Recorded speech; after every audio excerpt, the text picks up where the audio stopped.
দুটাই কি দুষ্টামি করে?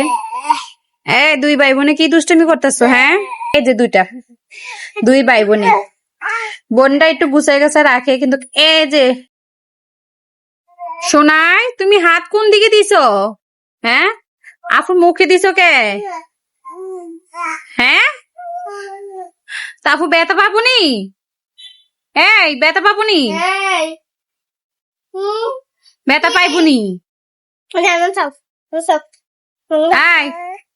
আপু ব্যথা পাইবো না? ক্লান্ত হয়ে গেছো তুমি? ক্লান্ত হয়ে গেছো? হ্যাঁ। হ্যালো এভরিওয়ান, আসসালামু আলাইকুম। কেমন আছেন সবাই? আমি রাবিয়া গজ্জাগতি। আলহামদুলিল্লাহ, আপনাদের দোয়া আমি ভালো আছি। তো আমি দেখাবো আমার ঘরটা এলোমেলো করার দুইটা কারণ। একটা হচ্ছে ঘুমাইলে এলোমেলো করে রাখে এটা, আর একটা হচ্ছে এই যে আমার ঘর দেখেন কি অবস্থা। বই, এগুলো হচ্ছে সিনহামনির বই, সিনহামনির পরীক্ষা চলতেছে, আর সিনহামনির বই কিভাবে মানে পুরা ঘর ছিটে পিটে রাখবো। এই যে এদিকে পড়ার টেবিল থুয়ে, এদিকে আবার সোফা রুমে ওই পাশেও বই, মানে যে সাইডে যাবেন ওই পাশে শুধু বই আর বই। এই দিচ্ছে সিনহামনির বই, এই যে সিনহামনির পরীক্ষা চলতেছে। আর এই যে পুরা ঘরে দেখবেন পুতুল আর বালিশ।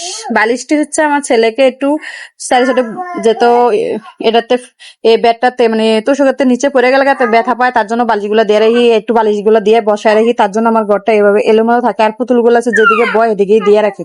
আর এই যে দুইটা কারণ, একটা কারণ তো গেছে, ঘুমেতে উঠলে একটু ঘরটা এলোমেলো থাকে।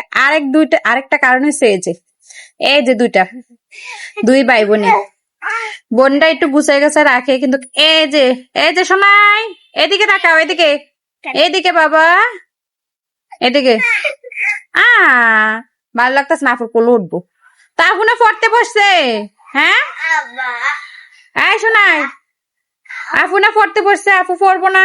এই যে এদিকে তাকা, আম্মুর দিকে। এই শোনাই, আপুর দিকে থাকলে আর আম্মুর কথা মনে থাকে না। এটা দুষ্টামি করে, দুষ্টামি। সকাল সকাল ঘুম থেকে উঠতে নিচে, আর এখন যাচ্ছি সিনহামনির নিয়ে। এই যে মাদ্রাসা সিনহামনির পরীক্ষা চলতেছে, এই যে যাইতেছে পরীক্ষা এখন। এই যে দেখুন দুইটা জনে কি করে। এই শোনাই, এই আপু ব্যথা পাবনি? হ্যাঁ, এই এদিকে তাকাও, আম্মুর দিকে। এই যে দুইটাই কি দুষ্টামি করে? দুই ভাই বোনে কি দুষ্টামি করতেছো? হ্যাঁ, এদিকে তাকাও।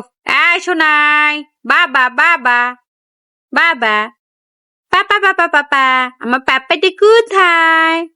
এই যে আপুর সাথে দুষ্টামি করতেছে।